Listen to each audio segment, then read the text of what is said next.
Have you ever tested authority? The Boys Who Challenged Hitler, Knud Pedersen and the Churchill Club by Phillip Hoose. The story of how this book was written is just as interesting as the story itself. Phillip Hoose lives in Maine, and he went on a bike trip in Denmark, visiting the Museum of Danish Resistance. He was fascinated by the exhibit of the Churchill Club. Contacting one of the members, Knud Pedersen, he asks him if he can interview him for the story.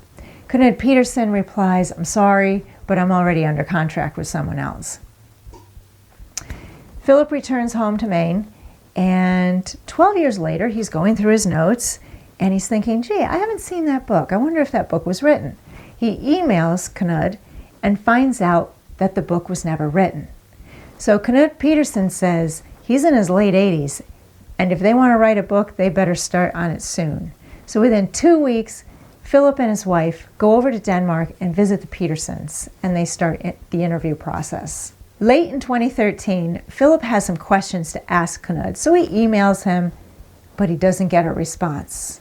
And Knud was always very prompt with his responses. But later, Knud replies that he was in the hospital with pneumonia. And it was touch and go for a while, but he kept thinking to himself, I can't die. I've got this book to finish. I can't die. The book is not complete. So he's able to get out of the hospital and he recovers a little bit.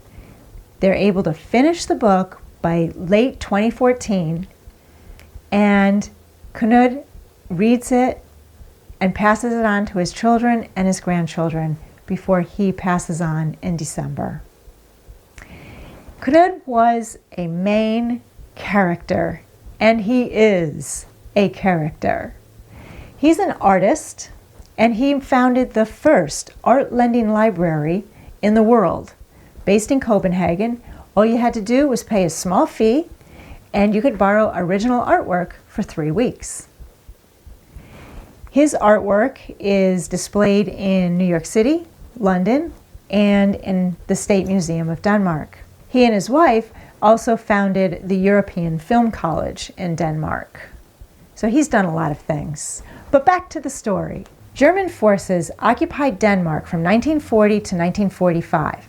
Why? Because it was an easy way for them to get through Denmark, to fly to Norway, and then over to Sweden to get iron ore, which they needed for their weapons.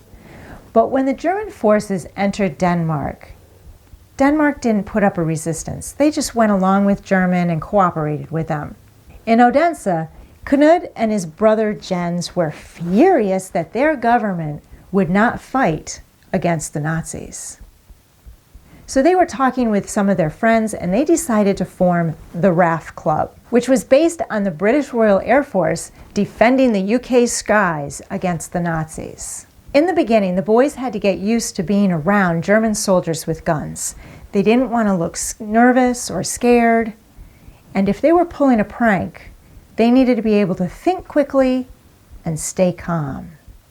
Once they got used to being around German soldiers, they would ride their bikes into an area, and they might uproot or change German directional signs the other way to confuse the German soldiers. And then they would have to ride their bike quickly on out. Everything had to be done during daylight because they had curfews at night. And other pranks might be cutting the phone wires or painting their own signature mark on the German barracks. Then Knud and Jens find out that they're going to be moving a couple hours north to Aalborg, Denmark. Their father, a Protestant minister, has accepted a position at the Holy Ghost Monastery in Aalborg. They will be living in the cathedral, which was built in the 1400s, and it's huge, has its advantages. And it's also located near the Aalborg Airport, which is a refueling stop for the Germans on their way to Norway. More convenience. Once the boys are acclimated to their new school and meet new friends, they quickly form the Churchill Club in honor of the great British leader. From here on, they meet talented students who will contribute to the club in various ways, expanding their mischief. This book was so much fun to read. It reminds me of the adventures and the experiments that children love to get excited about and take part in. At the same time, this was very dangerous, and it's a serious topic. I've read other stories about World War II and the violence and concentration camps, and it was awful. It's horrible. But that's what's great about this book. It doesn't deal with the heavy violence, making it easier to share with younger children. It also has a positive, hopeful attitude. These boys wake up the imaginations of the Danes, and eventually the Danes begin resisting and are successful. Remember, no matter how young or old, we can all make a difference. Thanks for watching. Keep reading and have a great week.